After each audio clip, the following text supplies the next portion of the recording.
सपने बदलो हकीकत में मेरे YouTube चैनल में आपका हार्दिक स्वागत है। आज हम जानने वाले हैं कि उस स्टॉक का चयन कैसे करें जिसमें निवेश करके लंबी अवधि में बड़ी धनराशि कमाई जा सकती है।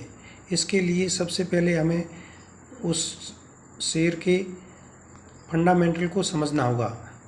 किसी शेयर के फंडामेंटल को समझने के लिए सबसे पहले हम उसके शेयर होल्डिंग पैटर्न को समझते हैं। शेयर होल्डिंग पैटर्न में प्रमोटर्स जो कंपनी के मालिक होते हैं उनके पास शेयर होल्डिंग 50% या उससे अधिक होनी चाहिए। प्रमोटर्स कंपनी के मालिक होते हैं, उन्हें कंपनी की आर्थिक स्थिति को अच्छी तरीके से पता होता है। अगर उनकी शेयर होल्डिंग 50% से अधिक है, इसका मतलब ये है कि भविष्य में कंपनी अच्छी ग्रोथ करने वाली है, इसीलिए प्रमोटर ने 50% या उससे अधिक शेयर होल्डिंग बना रखी है।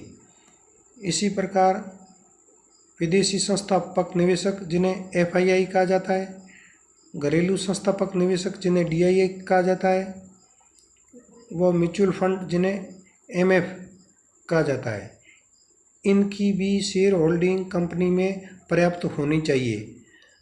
और तिमाही दर तिमाही अगर इन तीनों की होल्डिंग बढ़ रही है तो ये अच्छी बात मानी जाती है।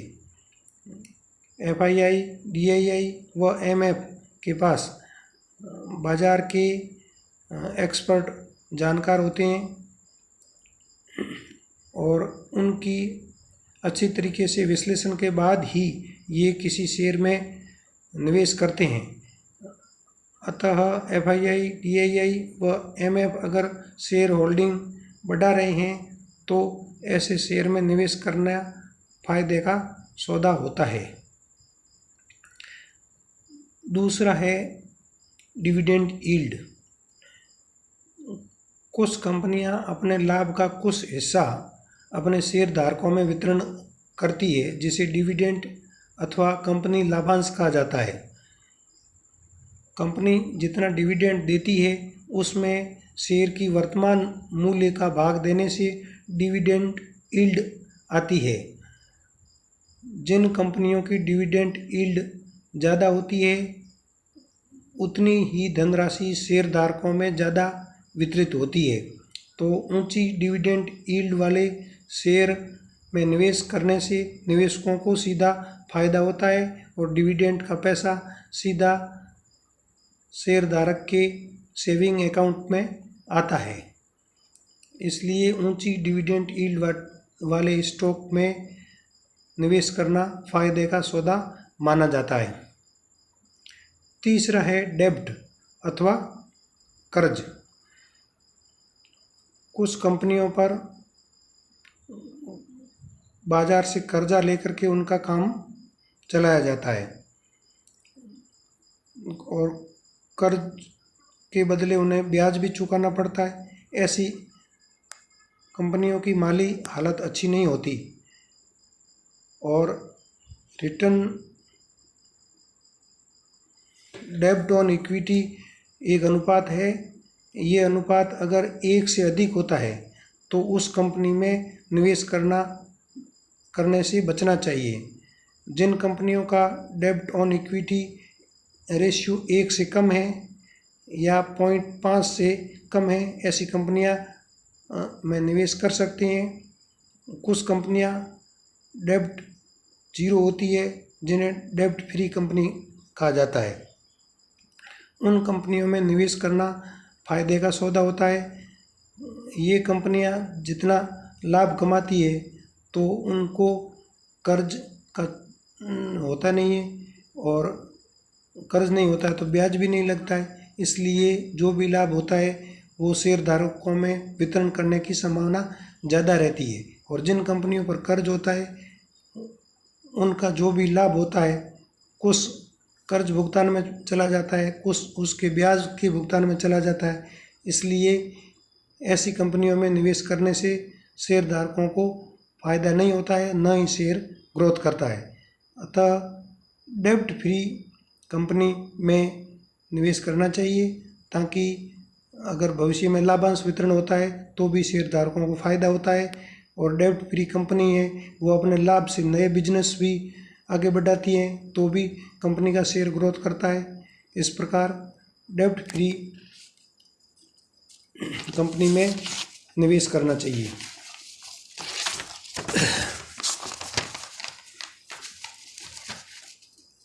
चौथा है फेस वैल्यू। किसी कंपनी में निवेश करने से पहले उसकी फेस वैल्यू पर भी ध्यान दे देना चाहिए। फेस वैल्यू सामान्यतः 1, 2, 5 या 10 की फेस वैल्यू होती है। ये किसी एक शेयर की फेस वैल्यू मानी जाती है। जिस कंपनी के शेयर की फेस वैल्यू जितनी ज़्यादा होती है, भविष्य में कंपनी उसे विभक्त करके अलग अलग टुकड़ों में विभक्त कर सकती है।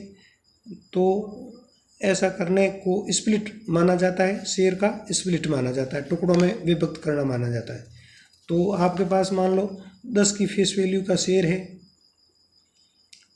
10 की फेस वैल्यू का शेयर है तो वो 10 टुकड़ों में भी कंपनी विभक्त कर सकती है।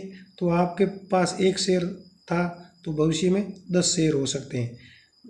उससे आपकी धनराशि में तो कोई अंतर नहीं पड़ता, लेकिन भविष्य में कंपनी अगर डिविडेंड देती है या बोनस शेयर देती है या राइट इश्यू लाती है तो आपके शेयरधारकों को उससे फ़ायदा होता है।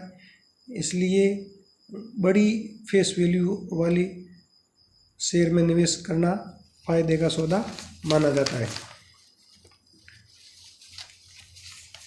बुक वैल्यू वो वैल्यू होती है, अगर मान लो कंपनी कोई डूब जाती है तो जितनी बुक वैल्यू होती है उतनी प्रति शेयर राशि शेयरधारकों को मिलती है। तो बुक वैल्यू भी किसी भी कंपनी के शेयर की बुक वैल्यू भी जितनी ज़्यादा होगी उतनी ही अपने द्वारा निवेश की गई राशि सुरक्षित ज़्यादा मानी जाती है।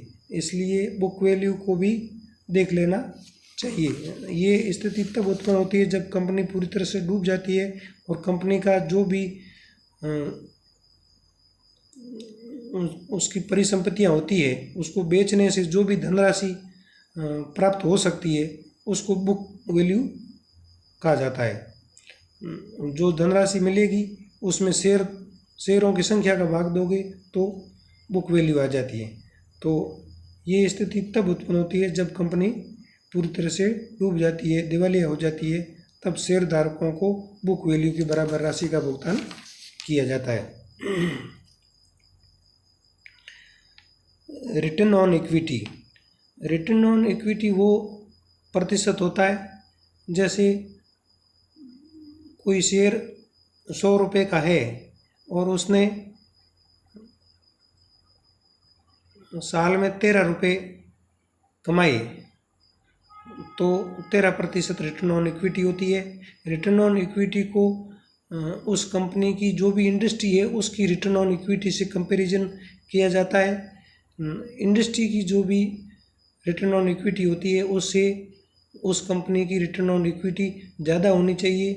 इसका मतलब ये दर्शाती है कि पूरी इंडस्ट्रीज में ये कंपनी इंडस्ट्री से भी ज़्यादा रिटर्न ऑन इक्विटी रखती है, ज़्यादा लाभ कमा रही है।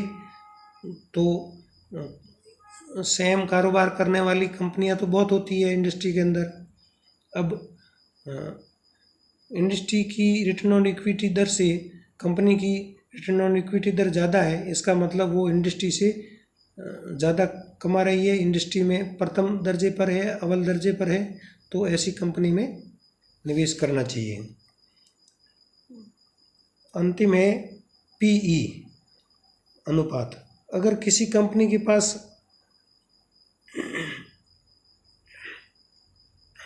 किसी कंपनी का पीई अनुपात 10 है तो इसका मतलब है कि कंपनी द्वारा किए गए प्रत्येक 1 रुपये के लाभ के लिए केवल निवेशक 10 रुपये का भुगतान करने के लिए तैयार है। इस पीई अनुपात का मतलब ये पी का मतलब प्राइस, ई का मतलब अर्निंग। प्राइस शेयर की मानी जाती है और अर्निंग कंपनी की आय मानी जाती है। तो इसका मतलब ये है कि 1 रुपये की लाभ अर्जित करने के लिए शेयरधारक कितना रुपये देने के लिए तैयार है। तो जिस कंपनी की पीई अनुपात जितनी ज़्यादा होती है उस कंपनी की ग्रोथ होने की बहुत ज़्यादा संभावना रहती है। इसलिए पीई अनुपात भी देखकर करना चाहिए और सेम कारोबार करने वाली कंपनी के पीई को कंपैरिजन करके उच्च पीई अनुपात वाली कंपनी में निवेश करना चाहिए ताकि ज़्यादा ग्रोथ की संभावना रहती है। आज के वीडियो में इतना ही। कल फिर मिलते हैं किसी नई जानकारी के साथ। जय हिंद, जय भारत।